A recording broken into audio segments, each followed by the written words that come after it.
સમાચાર ભાવનગરથી ભાવનગરમાં અસામાજિક તત્વો બેફામ બન્યા છે। ખાર વિસ્તારમાં એક યુવક પર જીવલેણ હુમલો થયો।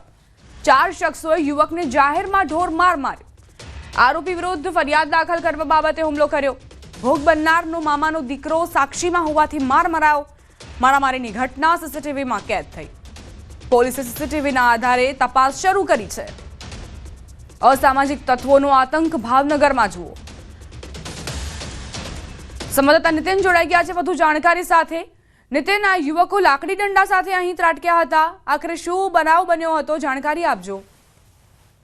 ચોક્કસ વાત કરીએ તો ફરી વખત જે અસામાજિક આવારા તત્વો છે તેનો આતંક છે તે સામે આવ્યો છે ને તેના સીસીટીવી પણ સામે આવ્યા છે। આ જે ઘટના જે સામે આવી છે શહેરના કુંભરવાડા માઢિયા રોડ પાસે આવેલ ખાર વિસ્તારમાં એક યુવકને માર મારવામાં આવ્યો છે અને સીસીટીવી વાયરલ થયા છે। યુવક દ્વારા એવો આક્ષેપ લગાવવામાં આવી રહ્યો છે કે અગાઉ કોઈ કેસ બાબતમાં તે પંચ તરીકે રહ્યો હોય અને તેને ધ્યાન રાખી અને આ યુવકો દ્વારા આ યુવાન પર છે તે હુમલો કરવામાં આવ્યો। તો સમગ્ર ઘટના આજે સીસીટીવીમાં કેદ થઈ અને આ ઘટનાને લઈને પોલીસે પણ વધુ કાર્યવાહી છે હાથ ધરી હતી। આભાર નીતિન, જાણકારી આપવા માટે।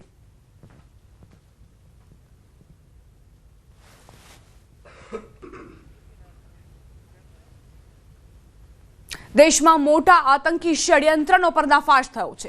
ડેપ્યુટી કમિશનર ઓફ પોલીસે ચોંકાવનારા ખુલાસા કર્યા। આરોપીના ઘરેથી આરડીએક્સ નહીં 360 એમોનિયમ નાઇટ્રેટ મળી। રૂમમાંથી 14 બેગ, 2 ઓટોમેટિક પિસ્ટલ, 84 કારતૂસ મળ્યા। 5 લીટર રસાયણો, 1 રાઇફલ, 3 મેગઝીન જપ્ત કરાઈ। 20 timers, battery charge, 24 remote, walkie talkie મળ્યા। ઇલેક્ટ્રિક વાયરિંગ સહિતનો સામાન જપ્ત કરાયો છે। આરોપી એક યુનિવર્સિટીમાં અભ્યાસ કરાવતો હોવાનો ખુલાસો। આદિલ અનંતનાગની જનરલ હોસ્પિટલમાં ડોક્ટર હતો। નોકરી છોડીને સારનપુરમાં પ્રેક્ટિસ શરૂ કરી હતી।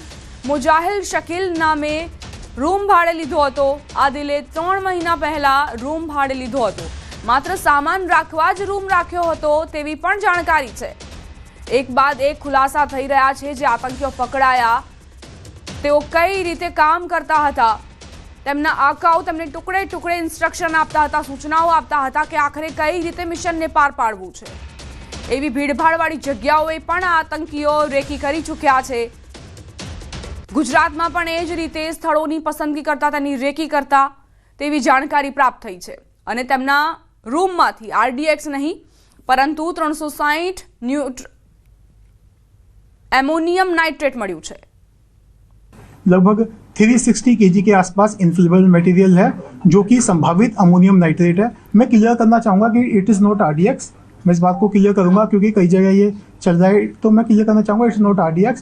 तो ये इनफ्लेमेबल मटेरियल है। इसके अलावा कई और ऐसा सामान जो टेरर एक्टिविटीज़ में जिनका संभावित इस्तेमाल किया जा सकता है, जैसे टाइमर्स, लगभग 20 टाइमर्स विद बैटरीज 4, और इसके अलावा कुछ अन्य सामान है जो है यहाँ बरामद किया गया है। साथ साथ ही जो है जो फायर आर्म्स में एक कैरन कॉप rifle with 3 magazines and 83 live rounds, एक pistol with 8 live rounds, 2 empty cartridges और 2 एडिशनल मैगजीन्स है जो इनसे जो है रिकवरी की गई है। और इसके अंदर जो है अभी जो है कार्रवाई जो है दोनों की हमारी जॉइंट पुलिस की कार्रवाई जो है जारी है। અમદાવાદથી જ સમાચાર। એટીએસે ઝડપેલા આતંકીઓ મામલે તપાસ શરૂ કરી દેવાઈ છે, તેજ કરી દેવાઈ છે। લખનઉ, દિલ્હી અને અમદાવાદમાં આતંકીઓએ રેકી કરી હોવાનું સામે આવ્યું। હુમલાને અંજામ આપવા 3 આતંકીઓએ રેકી કરી।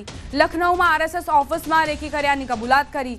અમદાવાદમાં ભીડભાડવાળી જગ્યાની રેકી કરી હતી। રાઇઝિન ઝેરનો ઉપયોગ ક્યાં કરવાના હતા તે અંગે તપાસ કરાઈ રહી છે। એટીએસની એક ટીમ યુપી અને હૈદરાબાદ તપાસ કરવા જશે।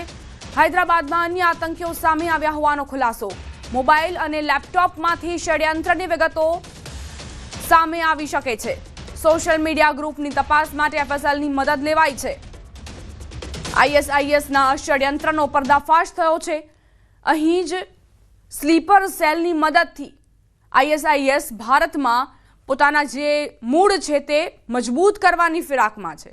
એટલે જ એવા વ્યક્તિઓને ટાર્ગેટ કરવામાં આવી રહ્યા છે જે લોકો અન્ય લોકોને ફોસલાવીને અને ત્યારબાદ પોતાના ગ્રુપમાં સામેલ કરી શકે। અત્યારે એ જ તપાસ કરવામાં આવી રહી છે કે આખરે ક્યાં ક્યાં તેમનું નેટવર્ક ફેલાયેલું છે, સોશિયલ મીડિયાના માધ્યમ થકી ક્યાં ક્યાં કેટલા લોકોને આ ગ્રુપમાં સંડોવવામાં આવ્યા છે જેથી તેઓ આતંકવાદી ગતિવિધિઓને પાર પાડી શકે।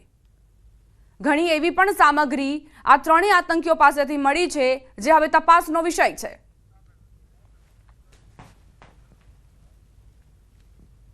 સમાચાર સુરતથી પ્રાપ્ત થઈ રહ્યા છે। કિરણ હોસ્પિટલના તબીબે આપઘાત કર્યો। તબીબે ડાબા હાથ પર ઇન્જેક્શન મારીને આપઘાત કર્યો છે।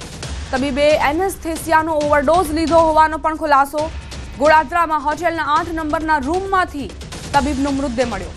હોટેલના રૂમમાંથી પોલીસને સ્યુસાઇડ નોટ પણ મળી। તબીબના આપઘાતને લઈ અનેક સવાલ ઉઠ્યા છે। તબીબના આપઘાતનું કારણ જાણવા પોલીસ મથામણ કરી રહી છે। તપાસ શરૂ કરી ચૂકી છે।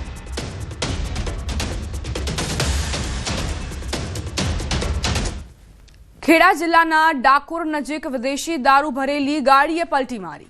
પોલીસને જોઈ ગભરાઈ જતા ગાડી ચાલકે સ્ટેરિંગ પરથી કાબુ ગુમાવ્યો। વિદેશી દારૂ ભરેલી ગાડી પલટી ખાઈ ગઈ હતી। ડાકોર પોલીસે બાતમીના આધારે ફિલ્મી ઢબે ગાડીનો પીછો કર્યો હતો। પિકઅપ વાન ચાલક ઘટના સ્થળેથી ફરાર થઈ ગયો હતો। સમગ્ર મામલે પોલીસે વધુ કાર્યવાહી હાથ ધરી છે।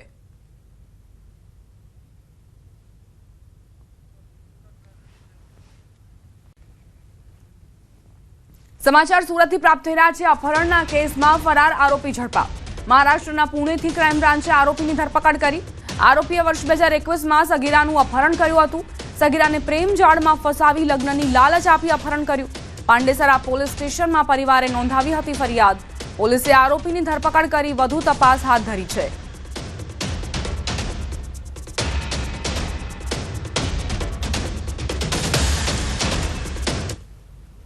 સુરતથી સમાચાર। પાર્સલમાંથી મોબાઈલની ચોરી કરનાર સકંજામાં। મોબાઈલ ચોરી કરનાર 4 તસ્કરોની ધરપકડ કરાઈ। એમેઝોન અને ફ્લિપકાર્ટના કુરિયરમાંથી ચોરી કરી હતી। કંપનીમાં કામ કરતા ડિલિવરી બોય કરતા હતા ચોરી। પાર્સલમાંથી 14 મોબાઈલ અને ટેબ્લેટની ચોરી કરી। આરોપીઓ પાસેથી 2.92 લાખનો મુદ્દામાલ જપ્ત કરાયો।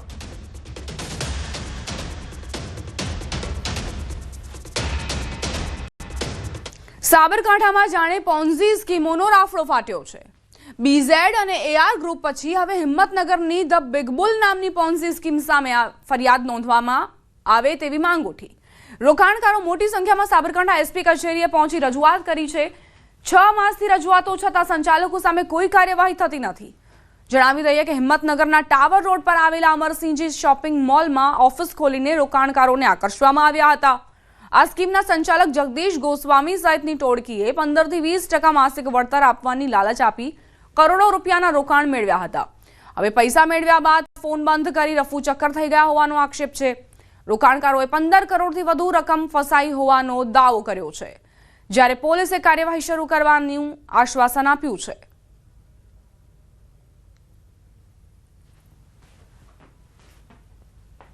બિગ બુલ પ્રાઇવેટ લિમિટેડ નામની એક કંપની છેલ્લા 2 વર્ષથી વધારેથી ચાલતી હતી। એનો માલિક છે જગદીશ ગોવિંદગીરી ગોસ્વામી, જામડાનો વ્યક્તિ છે, અને 3 થી 4% વળતર આપવાની લાલચ બતાવીને મારી જોડે ટોટલ 2 લાખનું રોકાણ કરાયું છે। વ્યાજ આપવાનું બંધ કરતા મેં એ લોકોને મૂડી પરત માંગવાની કોશિશ કરી, પણ મને ફરી વ્યાજ પણ આપવામાં આવ્યું કે મૂડી પણ પરત ના કરવામાં આવી, અને એ જગદીશભાઈ છેલ્લા 6-8 મહિનાથી આમ તેમ ફરાર રહે છે। ટોટલ 15 CR કૌભાંડ કરેલું છે, બરોબર, અને અત્યારે છેલ્લા 6 મહિનાથી કોન્ટેક્ટમાં નથી, સ્વિચ ઓફ કરીને ચાલ્યા ગયા છે। અને એની વાઈફ શીતલબેન ભાઈએ જોડે રહીને લોકોની મહેનતના પૈસા લઈને નાસી ગયા છે, બરોબર, અને ખોટી છેતરપિંડી, ખોટી લોભામણી લાલચો આલી અને 15% વ્યાજ આપશું દર મહિને, 20% આલશું એવી લોભામણી લાલચો આપી અત્યારે નાસી ગયેલ છે। છેલ્લા 6 મહિનાથી સ્વિચ ઓફ કરીને નાસી ગયેલ છે। 1 વર્ષ માટે મેં રોકાણ કર્યું હતું। 1 વર્ષના અંદર 7% લેખે હું તમને વ્યાજ સંગાથી ચૂકવી દઈશ, અને એ વારંવાર મેં 7મા મહિનામાં મેં ફિક્સ ડિપોઝિટ પૂરીથી મેં વારંવાર ઉઘરાણી કરી। એ લોકો વારંવાર આવતા નહીં, અને એવું આપણને કહેતા કે ભાઈ તમને પૈસા મળી જશે। આપણને 1 પણ રૂપિયો એમને ચૂકવ્યો નથી। એથી આપણે B ડિવિઝન અંદર ફરિયાદ નોંધાઈ છે।